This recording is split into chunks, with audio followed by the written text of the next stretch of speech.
How preparing for an emergency will dramatically increase your survival quotient. So, disasters don't wait, so you shouldn't either. Emergencies and disasters can strike without warning. But if you could turn the chaos into confidence by preparing for these emergencies, and it's just not a matter of stocking up on supplies, but you are actively boosting your survival quotients, ensuring that you and your loved ones come out stronger, safer, and more resilient. So, why does emergency preparedness matter? Well, let's think about it. Having a kit does more than just provide peace of mind. There is a proven advantage in the face of adversity. Studies show that those who prepare for disasters fare significantly better to surviving the immediate event, but also recovering faster afterwards. So, what is a survival quotient and why does it count? Well, a survival quotient is your ability to withstand, respond to, and recover from emergencies. It's the result of proactive steps that you take before disaster strikes, turning fear into preparedness. So, what can you do? What kind of actions can you take? Well, by being prepared, you have enhanced safety. You have clear evacuation routes. They've been well rehearsed. Safety drills have been identified and rehearsed, ensuring that there are fewer injuries or casualties when the disaster hits. You become resource optimized. Having supplies and a plan minimize the chaos, making sure you can access food, water, and essentials very efficiently.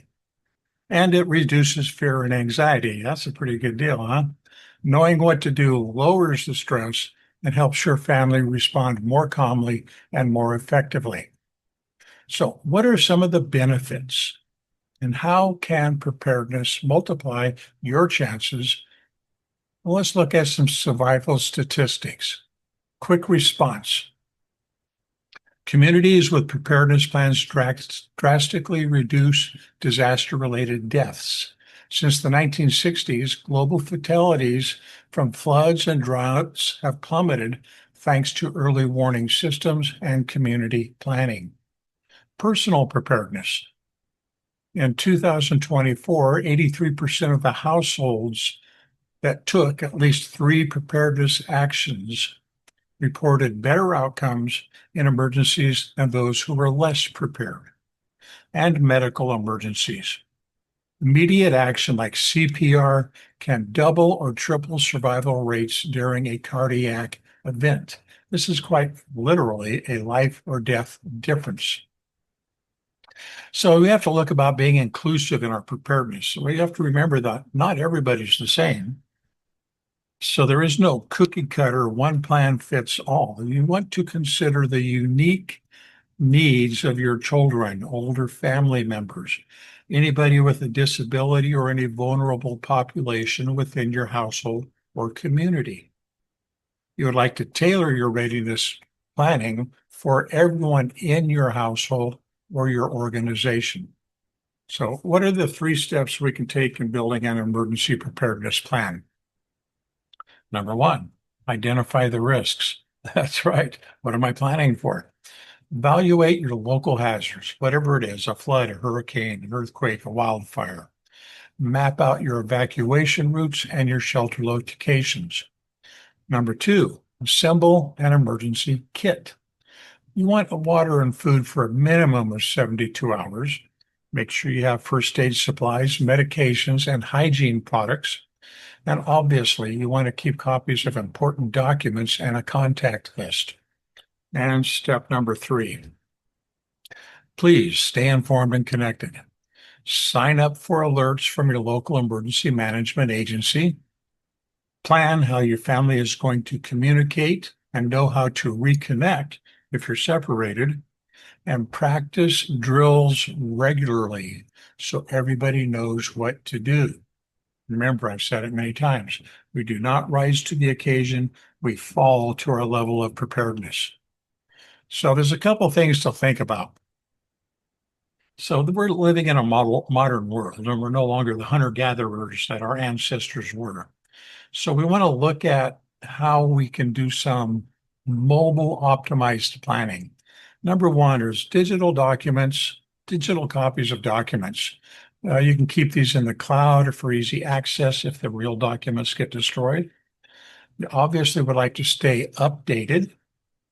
Follow authoritative resources like FEMA, Emergency Action Planning, and the Red Cross for new preparedness resources and alerts.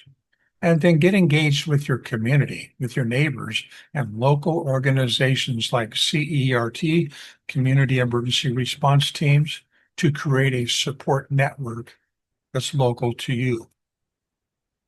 So here's some of the key takeaways. Preparing for emergencies isn't just a smart thing to do, it's actually very transformative. It builds leadership, communications, resilience. You become physically secure, mentally secure, emotionally secure, that you've done everything you can to protect yourself, your family, and your loved ones.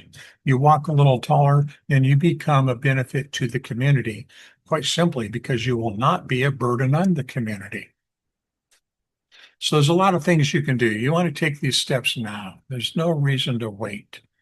I talked to someone the other day about disaster planning. He says, well, Daniel, I don't have any disasters happening in my life, so I don't need to plan. And I said, well, buddy, what happens if one does happen? Well, I'll figure it out then. Bad move. Don't be that person. Now, there's all sorts of things you can do. Check out articles, read things about preparedness. Go to any source you're comfortable with, besides just me.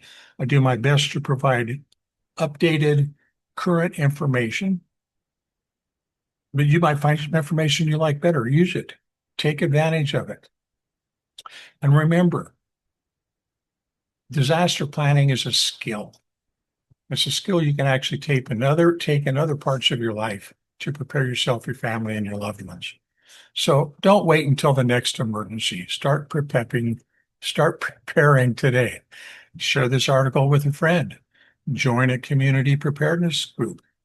Commit to reviewing your plan every season because things change. Winter's not the same as summer, so you might have to have a little different plan built in there. So you need to be aware of it.